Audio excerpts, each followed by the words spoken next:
As Congress considers a deal to provide relief for young immigrants brought to the United States illegally as children, President Trump and his Republican allies are demanding an end to what they call chain migration, or family-based immigration. The term itself has become a point of contention. Democrats and immigration advocates claim it is a pejorative phrase that demeans recent arrivals. Republicans argue it's a useful shorthand for family sponsorship. Below is a look at the facts behind recent family/chain immigration patterns, the underlying federal policies that govern them, and a look at how use of the phrase chain migration itself has very suddenly become a contentious and polarizing part of the debate. How many immigrants are admitted through family sponsorship?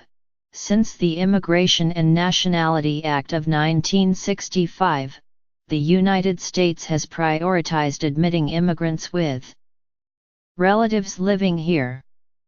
According to data from the Department of Homeland Security, about 7 million out of the nearly 11 million immigrants who obtained green cards from 2007 to 2016, did so through family relations. How does the sponsorship process work?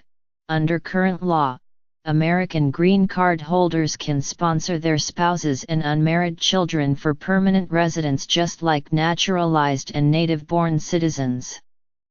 And United States citizens can also petition for residence for their parents, siblings, and married adult children. That said, there is a long queue for visas because of numerical limits for family-based immigration each year.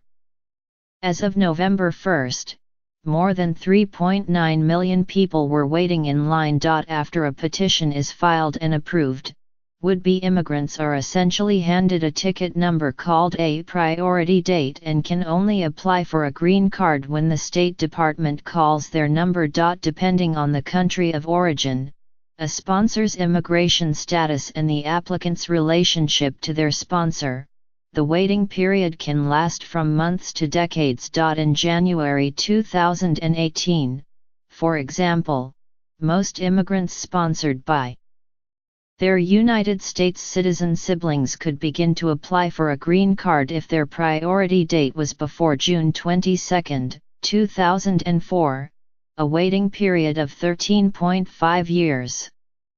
Those from other oversubscribed countries like India, Mexico, and the Philippines would have needed to have an even earlier priority date. What is the relationship between chain migration and DACA?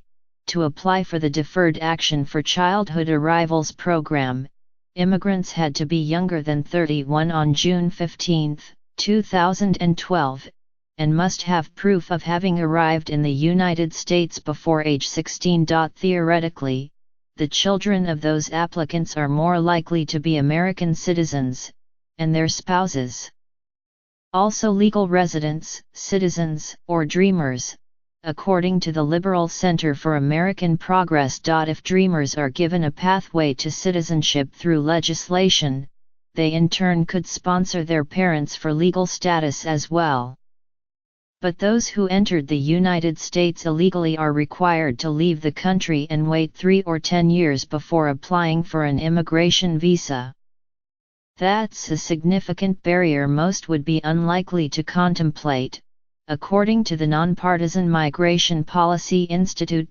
Because of these factors, the institute estimates that the dreamers would sponsor, on average, about one family member over their lifetime. Where does chain migration come in? Chain migration was originally a neutral, if not dry, phrase used by academics to describe the immigration process.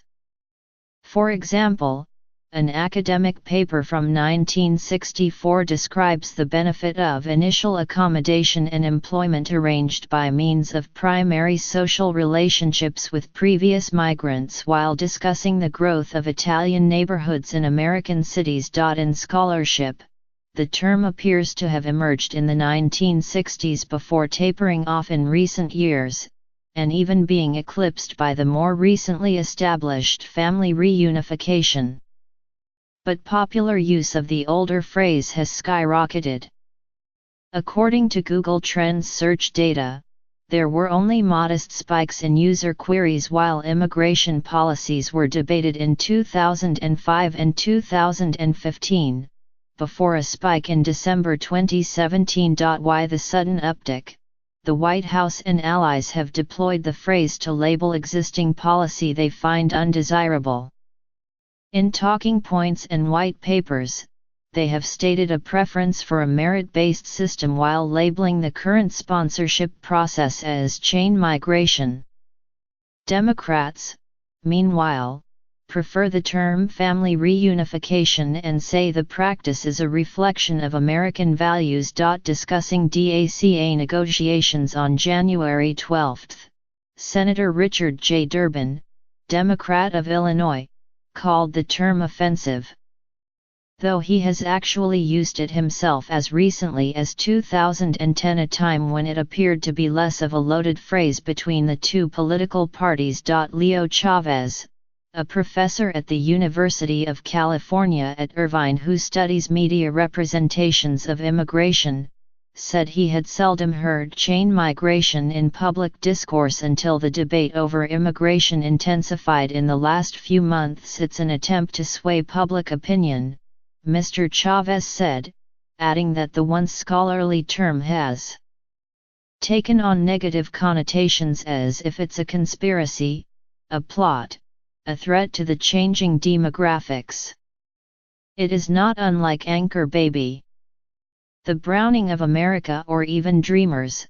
On the flip side, Mr. Chavez said, such phrases have become more common in the ongoing debate about how you talk about who are citizens, who are members of the nation, and who can become Americans.